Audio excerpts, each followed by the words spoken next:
చంద్రబాబు నాయుడికి ఇప్పుడు ఏ విషయము వాస్తవంగా అందరికంటే ముందు చెప్పే చంద్రబాబు ఇప్పుడు ఒకటేమో తెలుగుదేశం జనసేన పొత్తు గురించి ముందే చెప్పారు. కానీ సమస్య ఎన్ని సీట్లు అన్నది ఇంకా తేల్చలేదు. అదొక కన్ఫ్యూజన్లో ఉన్నారు. భారతీయ జనతా పార్టీ పొత్తు గురించి ఏం జరిగిందో తేల్చలేదు. అదొక అయోమయంలో ఉన్నారు.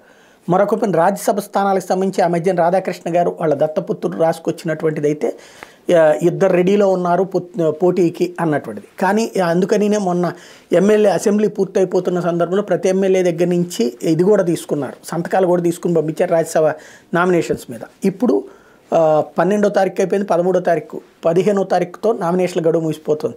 అటు పక్కన వైఎస్ఆర్ కాంగ్రెస్ పార్టీ తరఫున 3 పోటీ చేసేయడం కూడా చేస్తున్నారు. ఇప్పుడు వరకు తెలుగుదేశం పార్టీ ఏమీ తేల్చలేదు. ఒకటి పోటీ చేసి ఓడిపోవడమా లేదా పోటీ చేయకుండా వదిలేయడమా, ఏం జరిగినా అక్కడ ఖచ్చితంగా తనకు మైనస్సే. ఎందుకంటే రాజ్యసభలో ఫస్ట్ టైం తెలుగుదేశం పార్టీ సున్నాగా ఉండబోతోంది. గెలిస్తే మాత్రం ప్రయోజనం. ఈ మొన్నటిదాకా ప్రచారం చేసుకొచ్చింది ఏంటి, వైసీపీ వాళ్ళు 30 మంది టచ్లో ఉన్నారు, 50 మంది టచ్లో ఉన్నారు. అంతమంది టచ్లో ఉంటే ఇచ్చేయాలి కదా. నేను ఇంతకుముందే చెప్పా, అట్లా వైసీపీ నుంచి ఓటు వేయడానికి ఎమ్మెల్యే ఎలక్షన్స్, ఇది ఎమ్మెల్సీ ఎలక్షన్స్, ఎమ్మెల్యే కోట ఎమ్మెల్సీ ఎలక్షన్స్ లాంటిది కాదు ఇది. ఎవరైనా కనుక ఓటేసిన తర్వాత చూపెట్టిన తర్వాత అలా అభ్యర్థికి చూపించాలి, అంటే వాళ్ళ ఏజెంట్కి చూపించిన తర్వాత వెయ్యాలి. అది వేరే వాళ్ళకి వేసినా లేకపోతే చూపించకపోయినా అప్పుడే అబ్జెక్షన్ చేస్తే ఆ ఓటు రద్దు అయిపోతుంది. ఇది ఇంతకుముందే చెప్పినటువంటిది నేను. కాబట్టి ఇక్కడ రాజ్యసభలో అట్లాంటి డబుల్ గేమ్ కుదరదు.